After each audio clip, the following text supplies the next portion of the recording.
Shalom a você que nos assiste, a você que está aqui na Har Zion. É com muita alegria que nós entramos no último livro da Torá, no estudo do último livro da Torá, que é o livro de Devarim, Deuteronômio. Assim foi a versão que a Septuaginta atribuiu esse nome, Deuteronômio, quer dizer cópia da lei, né? E realmente esse é um dos nomes do livro, Mishnei Torá, segunda Torá. Vamos analisar aqui o título do estudo de hoje, dê uma olhada aqui na tela. O estudo de hoje chama-se Desvendando Devarim, Desvendando Deuteronômio, e vai abordar praticamente, vai ser um estudo mais abrangente, mas a gente vai falar um pouco sobre os primeiros capítulos de Devarim, é a porção que vai do capítulo 1 até capítulo 3, verso 22. Eu quero abrir então, fazendo uma pergunta para você.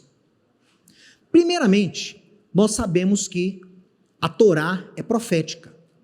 É a primeira coisa que nós ensinamos aqui e temos batido firme nessa tecla há 25 anos.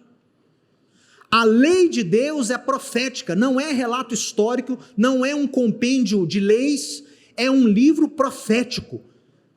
O Espírito de Deus fala através desses relatos, dessa história, dessas leis, e de forma atemporal.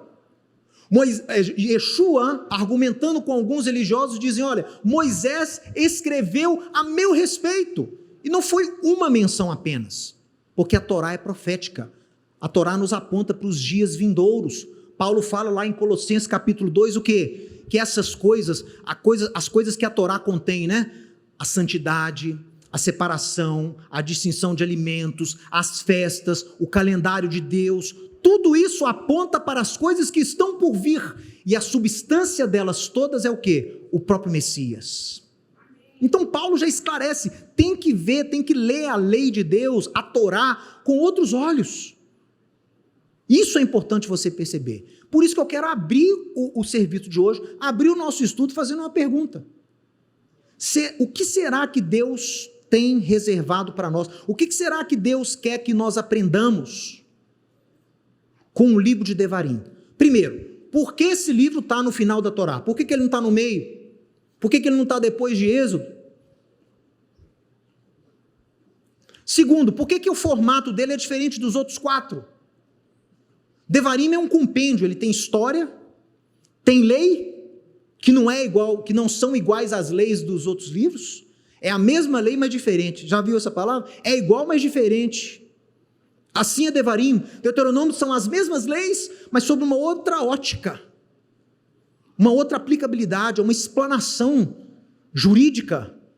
Os advogados adoram estudar Devarim, porque é fantástico como é que Moisés explica, e o primeiro capítulo de Devarim fala isso. Passou Moisés a be'er. O que é be'er em hebraico? Aplainar. Passou Moisés a aplainar esse livro da lei, essa Torá. Então o que Moisés quis ter certeza antes do povo adentrar na terra prometida em Canaã, era que as leis seriam compreendidas. Então ele dá uma releitura das leis, mas não tem só lei, tem relato histórico. Você vai ver que tem os relatos da caminhada dos filhos de Israel. Por que tem um relato histórico? Porque Deus vai enfatizar em Devarim, em Deuteronômio, a importância da aliança. Para ter aliança, tem que saber de onde veio. Para ter aliança, tem que ter contexto histórico. Você não pode fazer aliança com alguém sem ter contexto, sem ter base. Um contrato, você tem que conhecer o contratante, o contratado, você tem que ter os dados, tem cláusulas, tem responsabilidades mútuas, tem multas. Então, Moisés, através do Espírito de Deus, relembra o povo da importância da aliança. Mas também não tem só história, não tem só lei. O que tem em Devarim mais do que nos outros livros da Torá? Profecia. Devarim é um livro repleto de profecias. Assim como Gênesis, né? Gênesis também nós temos muitas profecias. Então, está aqui, as perguntas que eu fiz estão aqui, para você anotar. Quem gosta de tirar foto, ou quem estiver assistindo agora no YouTube, pode dar pause aí e analisar comigo. Por que o livro de Deuteronômio possui um formato único e especial dentre todos os livros da Torá? Por quê? Ele tem leis explicadas e adaptadas, e essas leis vão nos falar sobre a ética divina, sobre a Torá no coração. Você vai ver daqui a pouco. Nós temos relatos históricos, porque o livro vai enfatizar a importância de estar em aliança com Deus. E Moisés vai explicar o que é estar em aliança, e Deuteronômio vai explicar também, vai falar sobre profecia. Profecia tem a ver com o quê? Com poder, com o sobrenatural. Profecia tem a ver com esperança, que aquelas palavras que foram ditas ali se cumprirão, manifestando o poder sobrenatural de Deus. Então, poderia esse livro da Torá representar o que Deus tem para os seus filhos, para prepará-los para os dias vindouros? Poderia o livro de Deuteronômio, Devarim, representar o padrão do retorno e da restauração do povo de Deus? Essa é a minha proposta para você nesta manhã.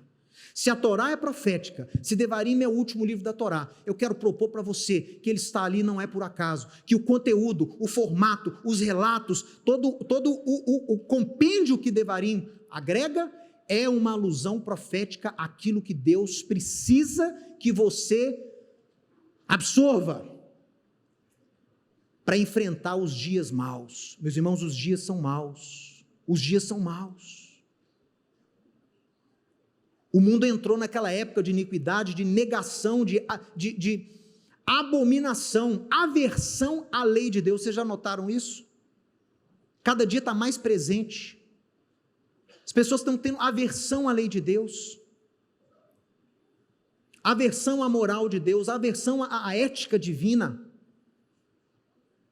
Hoje em dia tem tantas moralidades, né? A gente fala de moral, a gente fala assim, mas qual moral você está dizendo? Como assim qual moral? Tem uma moral só. É a moral que a Bíblia nos ensina, é a moral do Criador, essa é a moral que eu quero seguir e viver. Mas o mundo põe isso em jogo, o mundo põe isso em xeque. Será que Devarim representa o mapa da restauração? A chave que você está precisando para entrar? Você sabe que tem lugar que você só entra se você destrancar a porta. Quem sabe o formato de Devarim não é a chave que você está precisando. Quem sabe as profecias, a estrutura de Devarim não é aquilo que Deus tem para o seu povo, para prepará-lo para esses dias. Então, nós vamos analisar agora cada um desses aspectos. Eu quero abrir com você com uma promessa futurística, porque a restauração é um mover profético. Então, eu vou abrir com profecia, pode ser? Então, vamos analisar aqui a primeira profecia lá de Malaquias, finalzinho da Bíblia, último capítulo da Bíblia, do chamado Antigo Testamento, último livro, da forma como está aí na sua Bíblia e na minha.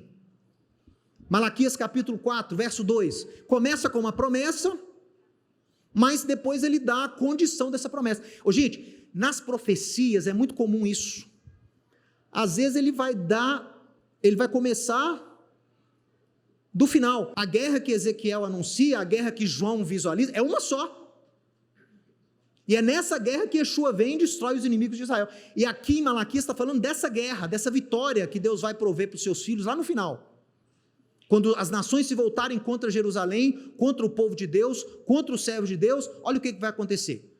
Mas, para vocês que temem o meu nome, nascerá o Shemesh Tzedaká, o sol da justiça, que é um dos nomes de Yeshua, né?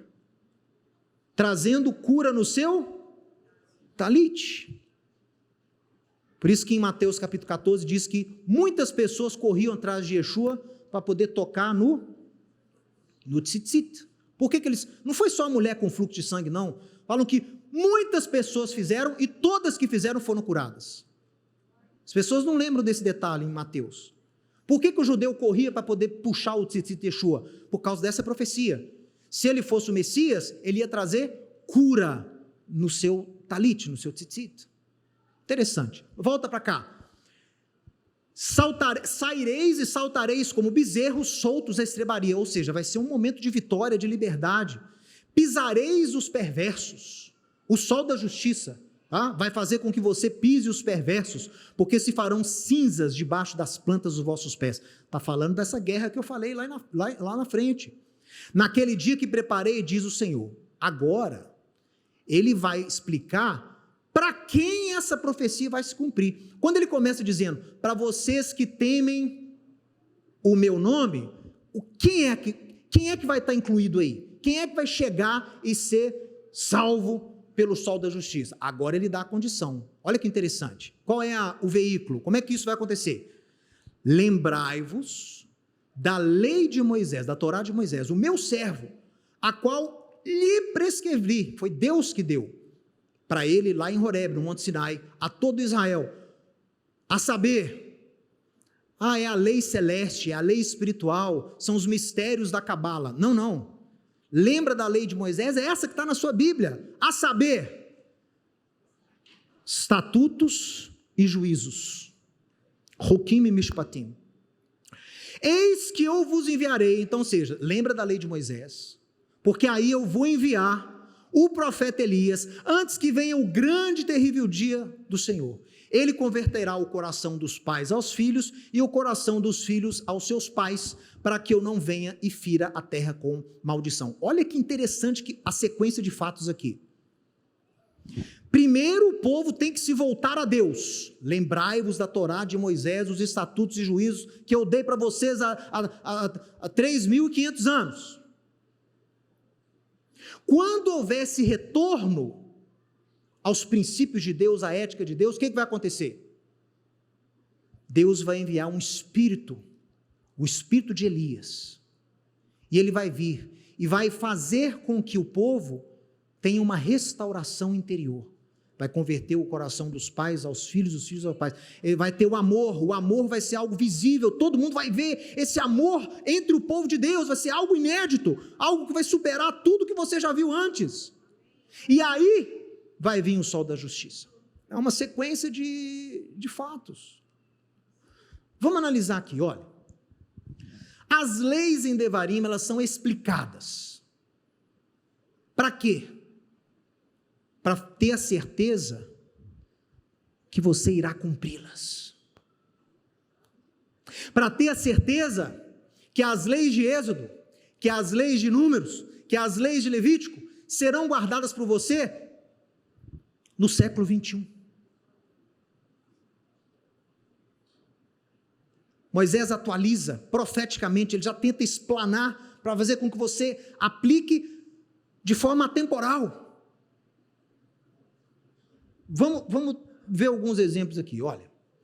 As leis de Deuteronômio são traduzidas, explicadas, para a gente conseguir aplicá-las de forma temporal. O objetivo maior da Torá também é dito em Devarim, isso eu acho fantástico.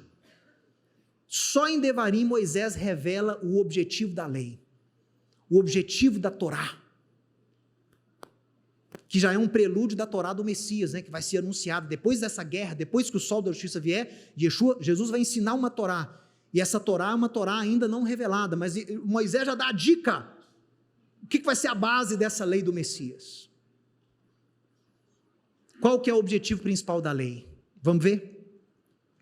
Deuteronômio 6,4, olha só, daí que vem o estatuto de fé.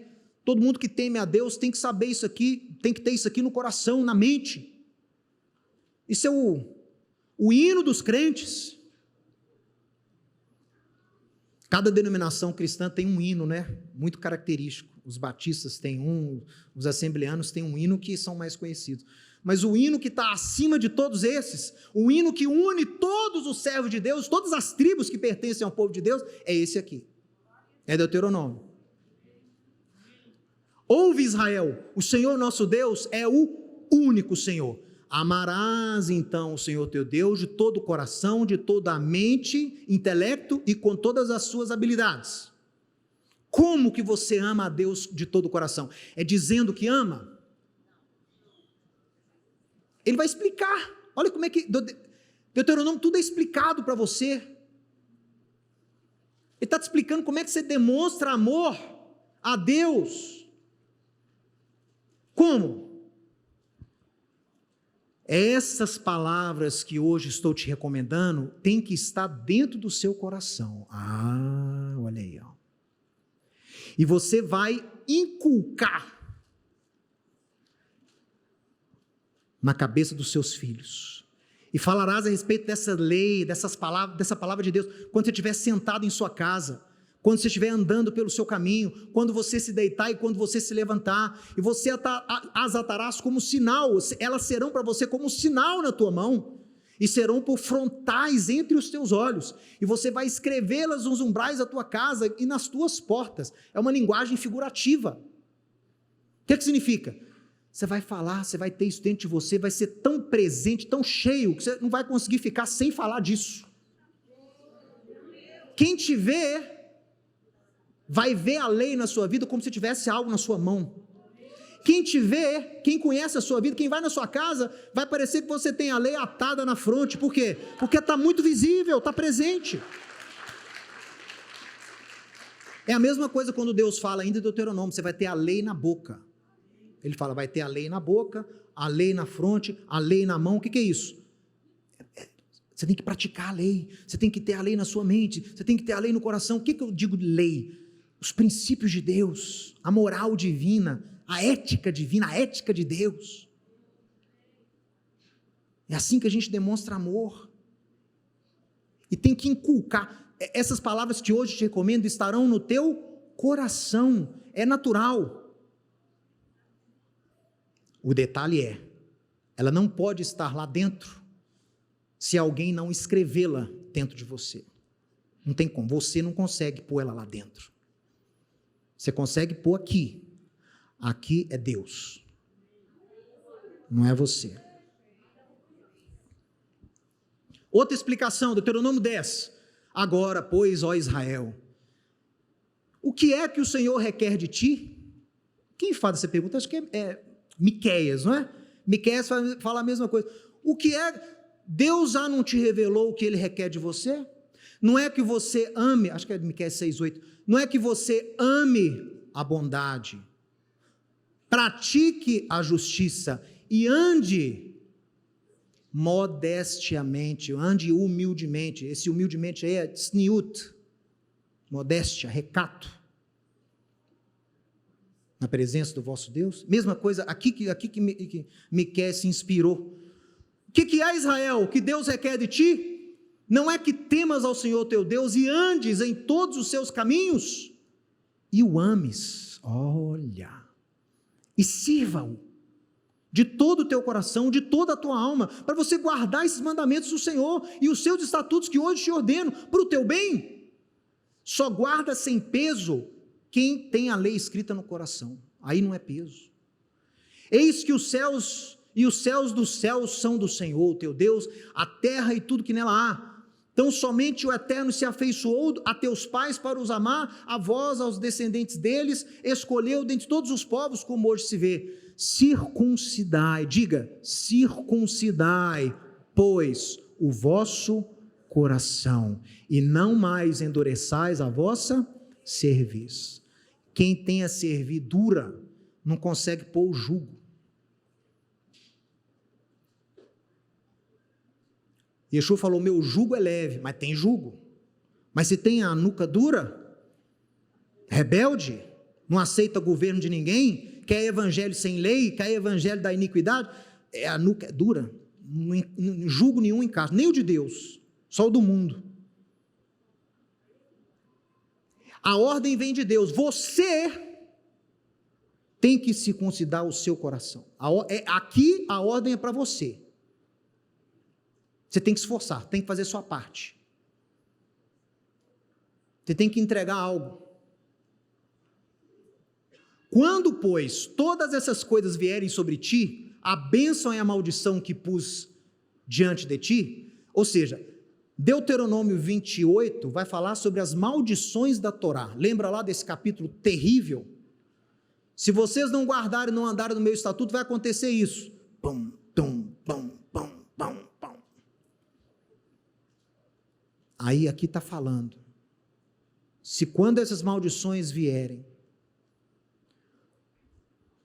se você se recordar, lembra lá de Malaquias 4? Lembrai-vos da lei de Moisés. Se quando tiver esse mundo assim, você te recordar dessas coisas, da palavra de Deus, dentre todas as nações te lançaram o Senhor teu Deus, e tornares ao Senhor teu Deus, você e seus filhos, de todo o teu coração, de toda a tua alma, e deres ouvidos à voz de Deus, segundo tudo o que eu te ordeno, então o Senhor teu Deus mudará a tua sorte. e se compadecerá de ti, e te ajuntará de novo de todos os povos entre os quais te havia espalhado. O Senhor teu Deus circuncidará o teu coração. Agora é Deus. O primeiro passo você deu, não deu? Retorne ao Senhor, lembra das coisas de Deus, dá o primeiro passo, trabalhe na circuncisão do coração, e Deus te encontra no meio do caminho.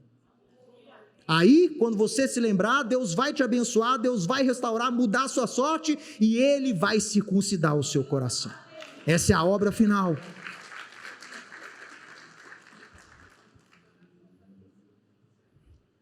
E olha só, não é só o teu coração que Ele vai circuncidar, mas vai circuncidar o coração da tua descendência. A promessa é para os seus descendentes, meu irmão, minha irmã. Vocês acabaram de ver aqui meu avô apresentando trineto. Porque Deus, através de Yeshua, circuncidou o coração dessa casa, dessa família. E tem circuncidado o coração da descendência, para que herdemos a promessa. O Senhor teu Deus vai circuncidar o teu coração e da tua descendência, para você o amar de todo o coração, de toda a tua alma, para que vivas. E aí está o trunfo. Quem é que vai circuncidar o seu coração? Quem é que vai te encontrar no meio do caminho? Mateus, já fiz a minha parte, estou buscando a Deus, falta algo, eu quero transformar, o pecado não saiu da minha vida, a minha natureza não mudou, eu não consigo, o pecado me vence toda vez, eu não tenho força. Calma. Yeshua circuncida o nosso coração na experiência de novo nascimento e perdão dos pecados, e Ele escreve em nossa natureza os princípios, a lei de Deus. Isto é a nova aliança, Jeremias 31, é Deus escrevendo sobrenaturalmente a lei no seu coração, é mudando a sua natureza, é o velho homem que morre, ou pelo menos que fica dominado, ele não controla mais a sua vida. Isso chama novo nascimento. O que é um novo nascimento, biblicamente dizendo? Sem inventar teologia.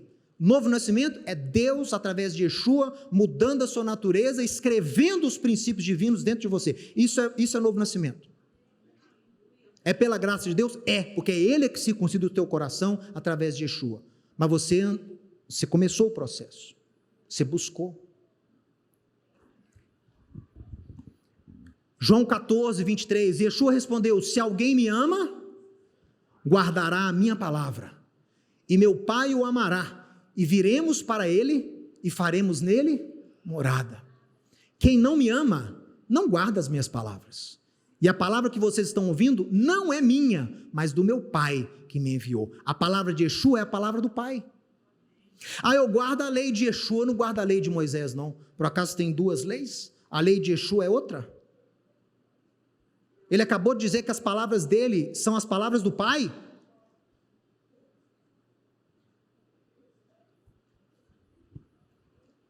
Essas palavras não são minhas, são do Pai que me enviou, e isso vos tenho dito, estando ainda convosco.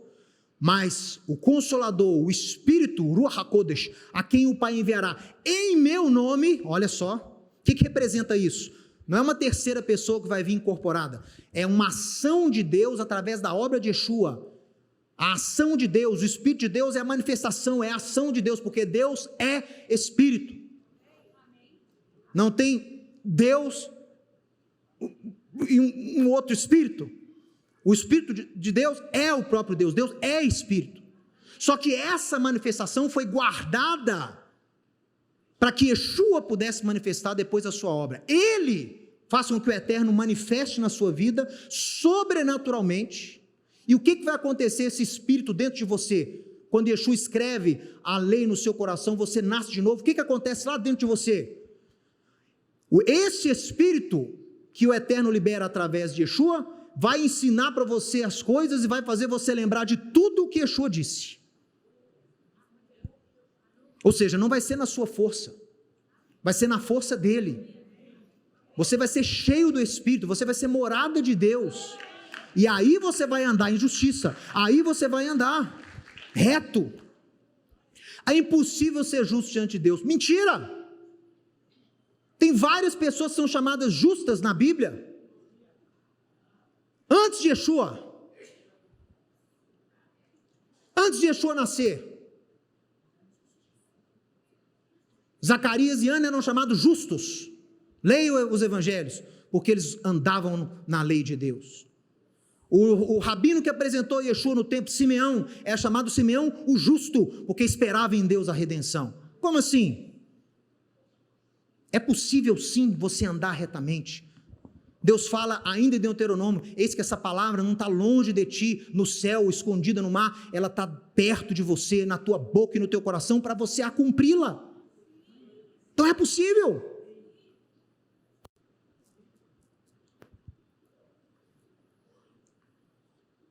O que mais tem em Devarim? Devarim tem relato histórico. E relato histórico existe para te ensinar sobre o quê? Sobre aliança. Meu irmão, Deus quer restaurar nesses últimos dias. Olha aqui como é que a gente está espelhando Devarim. Devarim tem lei reexplicada. Devarim está falando o objetivo real da lei, que é amar a Deus de todo o coração, é ter a sua natureza transformada, não é ser legalista. Eu não guardo a lei para ser salvo, eu guardo a lei porque eu sou salvo. Lei não salva.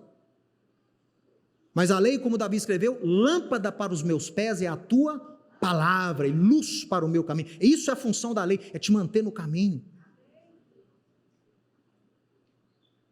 Então a gente está aplicando Devarim na nossa vida. Primeiro, tem que ter a lei, entender a lei. O que é a lei? Qual o objetivo da lei? É Yeshua escrevendo ela no seu coração. Segundo, Devarim nos ensina a renovar a aliança. Diga, renovo da aliança. Meu irmão, tem que renovar a aliança para você entrar nesses dias maus aí. Você não aguenta não.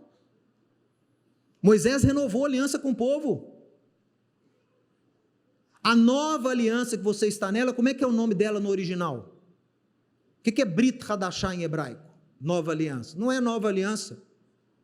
Hadashah, de Jeremias 31, vem de Hidush. Hidush quer dizer renovado. O que é a aliança que Yeshua faz conosco? Aliança renovada. Ele renova. Ele renova. Ele não joga fora a antiga para estabelecer uma nova. Ele renova a antiga. Toda aliança tem um contexto histórico, o que culmina para que a aliança ocorrer. Então, você tem que entender, o que aconteceu para eu entrar em aliança? O que aconteceu lá no passado para eu ter uma aliança com Deus hoje?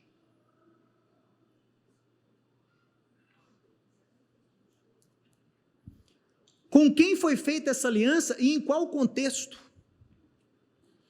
Isso é importante para você entender o que é aliança, o que é entrar em aliança. Toda aliança tem condições, toda aliança tem as partes envolvidas, toda aliança tem o preço, tem um preço a ser pago. Todo contrato tem aliança. Então você tem que conhecer essas coisas. É por isso que o verdadeiro evangelismo, quando você vai anunciar o evangelho para alguém, que o evangelho é o poder de Yeshua para restaurar, para escrever a lei no seu coração. Mas antes de você apresentar Yeshua, o que você tem que fazer? Se você tiver tempo e condição para isso, dá o contexto. Igual Paulo pregava, igual Pedro pregava. Eu nunca vi ele chegando lá, aceitem Yeshua para vocês não irem para o inferno, aceita o Messias que o nome dele é Yeshua. Não. Se era para gentio, então Paulo começava desde Abraão, o Deus criador dos céus e da terra. Chamou um homem da Mesopotâmia chamado Abraão, e Deus decidiu Abraão, e os reis, e rei Davi, as profecias, e Yeshua, porque ele conecta, a fé não fica uma fé solta. Se ele falava para judeus, Pedro ou Paulo, ele começava o quê? Contando a história de Israel, vocês lembram? Ele vai explicar que Yeshua é o cumprimento de Abraão, Yeshua é o cumprimento de Moisés, Yeshua é o cumprimento da palavra dada a Davi. Ele vai conectar com aquilo que já foi feito, tem que conhecer.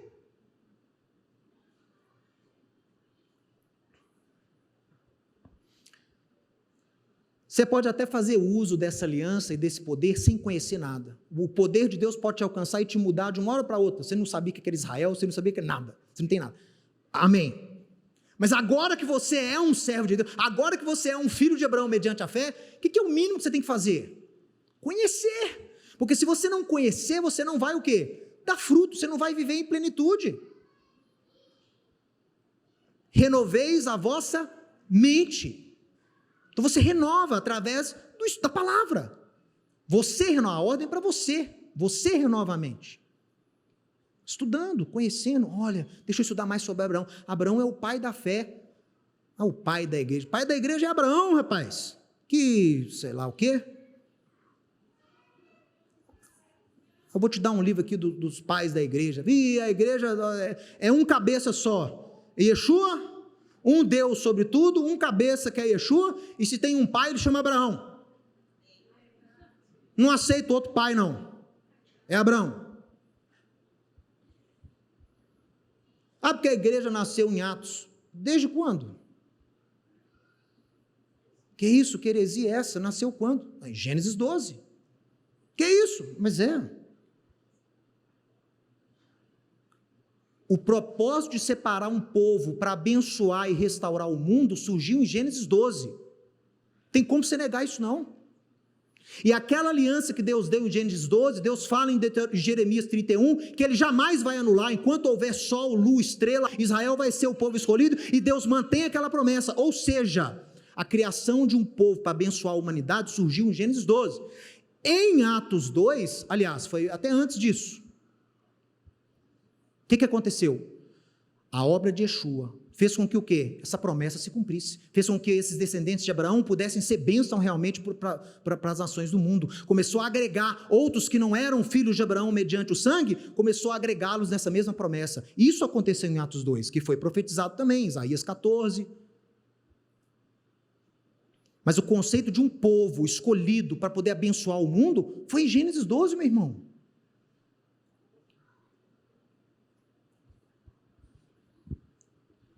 Deuteronômio 5, depois eu vou citar o 29, olha, o Senhor nosso Deus fez aliança conosco em Horebe, não foi com nossos pais que Ele fez essa aliança, e sim conosco. Como assim? Isso aqui já eram os filhos, esses que Moisés está falando aqui, eram os filhos dos que saíram, os pais morreram, quem esteve lá no Sinai foram os pais dessa geração aqui. Como é que Moisés fala isso então? Porque a aliança do Sinai, ela é atemporal. Olha só que interessante, não foi com eles que Deus fez, mas foi também com vocês que estão aqui hoje vivos. Não é somente com, aí, Deuteronômio 29, não é somente com vocês que eu faço essa aliança e esse juramento, porém com aquele que hoje está aqui, perante o Eterno, nosso Deus, e também com aquele que não está aqui hoje conosco. Olha isso, meu irmão. Olha que anúncio de inclusão, que anúncio profético, anunciando a obra de Yeshua. Isso é fantástico. Deuteronômio 31, ordenou-lhes Moisés dizendo, ao fim de cada 7 anos, precisamente no ano de Shemitah, da remissão, na festa dos tabernáculos, quando todo Israel vier comparecer perante o Eterno, teu Deus, no lugar que escolher, lerás esta Torá diante de todo Israel, ajuntai o povo, os homens, as mulheres, os meninos, o estrangeiro que está na vossa cidade, para que ouçam e aprendam, meu irmão, e temam ao Eterno vosso Deus, e cuidem de cumprir todas essas palavras. Tem que ensinar, geração nova tem que ensinar. Qual que é a base da preservação do povo judeu? Memória. Todo ano lembrando o que aconteceu, todo ano celebrando o êxodo do Egito, todo ano celebrando a dádiva da Torá, todo ano celebrando Sukkot, todo ano lembrando os filhos. O estrangeiro chegou agora, tem que saber o que foi pago, tem que saber quem foi Abraão, tem que saber o que aconteceu lá no êxodo, tem que saber sobre o calendário de Deus. Deus está mandando aqui, ajuda o estrangeiro, porque ele tem que conhecer, ele tem que entrar nessa aliança. E aí Deus faz essa cerimônia aqui que existe até hoje. Você sabia? De 7 em 7 anos tem que ler o livro de Deuteronômio em público. Os reis receberam esse mandamento em Deuteronômio. De 7 em 7 anos o rei ia ler na festa de Sukkot. No segundo dia, o rei lia a Torá, o livro de Deuteronômio, perante todo o povo. E convidava os estrangeiros, os meninos, as mulheres, para que teus filhos que não souberem, ouçam e aprendam a temer a Deus, vosso Deus, todos os dias que viverdes sobre a terra a qual ides passando ao Jordão para possuir. Essa cerimônia chama Hakhel. Hakhel quer dizer congraçamento. E ela tem ocorrido de 7 em 7 anos. Tem Rosh Hashanah, é o 7º ano, né? O ano da remissão, que é esse ano, você sabe, né? Esse ano é Shemitah. Esse ano é Shemitah em Israel. Ou seja, Rosh Hashanah vai ser agora em setembro. Aí termina o ano de Shemitah, e essa Sukkot de agora é o Hakhel. Essa próxima festa de tabernáculos é onde é lido isso aqui. Israel vai celebrar isso aqui, lá no Muro das Lamentações. O último foi em 2015, eu estava lá em Israel. Eu estava lá. Eu lembro que eu encontrei com um grupo de turistas do Brasil, evangélicos, e estavam lá, vislumbrados, cheio de compra, cheio de menorá, cada um com uma sacola enorme. E eles falaram: você que sabe, você mora aqui? Eu falei: moro. Você sabe alguma coisa de boa para a gente fazer aqui? Eu falei: estudar a Torá. O quê? Eu falei: você não leu o que profetizou Deus lá em Deuteronômio, não? De 7 em 7 anos a lei vai ser ensinada para o público? Você é estrangeiro, vem aqui hoje à noite no côter, no muro, a lei vai ser lida para você aprender. E eu não estou debaixo da lei, não estou debaixo da graça. Perdeu a oportunidade. Esse ano vai ter de novo em Sukkot. Geralmente eles põem um rabino para ler, um Cohen, ou põem o primeiro-ministro para ler. Às vezes o presidente lia. Mas não é oficial ainda, porque não tem o templo e todo judeu não votou. Eu sei que ainda não é algo oficial, mas os rabinos já estão querendo, já estão há anos já fazendo isso aí de 7 em 7 anos. E esse ano estão convocando, recebi um e-mail ontem. Participe do Hakhel na sua cidade. Você inscreve lá e você é um polo de ensinar a lei. Você vai passar esse dia ensinando a lei. Reúne as pessoas na sua casa para ensinar, para ler o Deuteronômio. Eles querem que todos os judeus façam isso. Não só os que estão em Israel, lá em Jerusalém. Fator de unidade, meu irmão, verdadeiro. Vamos lá para a gente encerrar. E tem profecia também, olha aí, Deuteronômio 18. O Senhor te suscitará um profeta do meio de ti, do meio dos teus irmãos, semelhante a mim. A ele ouvirás, segundo tudo o que pediste ao Senhor teu Deus em Horebe, quando reunido o povo. Não ouvirei mais a voz do Senhor, meu Deus, nem mais verei este grande fogo, para que não morra. Então o Senhor me disse: falaram bem aquilo que disseram, suscitar-lhes-ei um profeta do meio dos seus irmãos, semelhante a ti, Moisés, em cuja boca porei as minhas palavras, e ele lhes falará tudo o que eu lhe ordenar. De todo aquele que não ouvir as minhas palavras, que ele falar em meu nome, isso lhe pedirei contas. Pedro cita esse discurso aqui em Atos, no discurso que ele faz lá no templo, no pórtico de Salomão. O famoso rabino, discípulo de Yeshua, chamado Daniel Tzion, rabino-chefe da Bulgária, foi para Israel depois da Segunda Guerra. Ele apregoava essas palavras aqui em Israel. Israel, muitas das calamidades que pairaram sobre nós foi porque nós rejeitamos o nosso Messias enviado, que nos foi designado, e nós o crucificamos, nós o rejeitamos. A seguridade, o bem-estar do judeu em Israel, segundo esse rabino, estava associado a receber Yeshua como rei, a aclamá-lo como Messias. Citando essas palavras de Moisés, rabino Daniel Tzion, de abençoada memória. Olha, nós temos vários discursos, né? Os discursos de Paulo, os vários discursos de Paulo, todos eles começavam com um contexto histórico, falando de Abraão, falando do povo de Israel. Quando o Altíssimo disse, olha aí o cântico de Moisés, olha que profecia maravilhosa. Quando Deus distribuía as heranças às nações, quando Deus estava criando as nações, quando separava os filhos dos homens, fixou o limite dos povos segundo o número dos filhos de Israel. Epa! Nessa época nem existia Abraão. E Deus já dividiu as nações da terra de acordo com o número dos filhos de Israel. Pensa nisso. porque a porção do Eterno é o seu povo, Jacó é a parte da sua herança, achou-o numa terra deserta e num ermo solitário povoado de uivos, rodeou-o, cuidou dele, guardou-o como a menina dos seus olhos, Ishoneinecha, foi o mais próximo que o tradutor achou. Ishon quer dizer homenzinho no olho, que diz o texto original. Por que tem essa expressão? Quando você está muito perto de uma pessoa, você se vê no olho dela, não vê? Você não consegue ver você na pupila da pessoa, mas tem que estar muito perto para você poder ver. É isso que Deus está falando com Israel. Israel está próximo de mim como uma menina dos olhos, como um homenzinho refletido no meu olho. A zelos me provocaram com aquilo que não é Deus, com os seus ídolos me provocaram a ira, portanto, eu os provocarei ao ciúme com aquele que não é povo, com nação sem sentido, os despertarei a ira. Quem fala sobre isso aqui? Paulo em Romanos 11, a salvação foi aos gentios para provocar os judeus aos ciúmes, é isso aqui, ó. Daqui que põe aqui na tela, daqui que Paulo tirou isso. Pode pôr aqui na tela, o Cântico de Moisés, está repleto de profecia, meu irmão. Disse, pois, o Senhor veio de Sinai e lhes alvoreceu em Seir.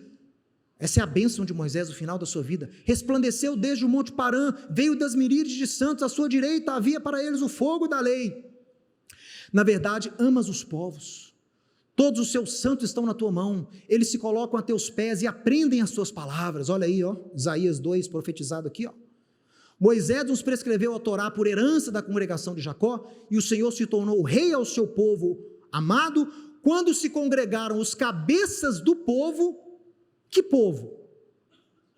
Não é o povo de Israel não, aqui ó, quando se congregaram os cabeças do povo com as tribos de Israel. União dos povos a Israel, repleto de profecia, meu irmão. Precisamos dos elementos demonstrados em Deuteronômio, para nos preparar para os dias vindouros, abençoando as nações com o conhecimento das Escrituras, e com o poder do Evangelho anunciado a Israel. Qual é o poder do Evangelho? Nós vos anunciamos o Evangelho anunciado aos nossos pais, a saber, Yeshua ressuscitado dentre os mortos. Esse é o poder do Evangelho.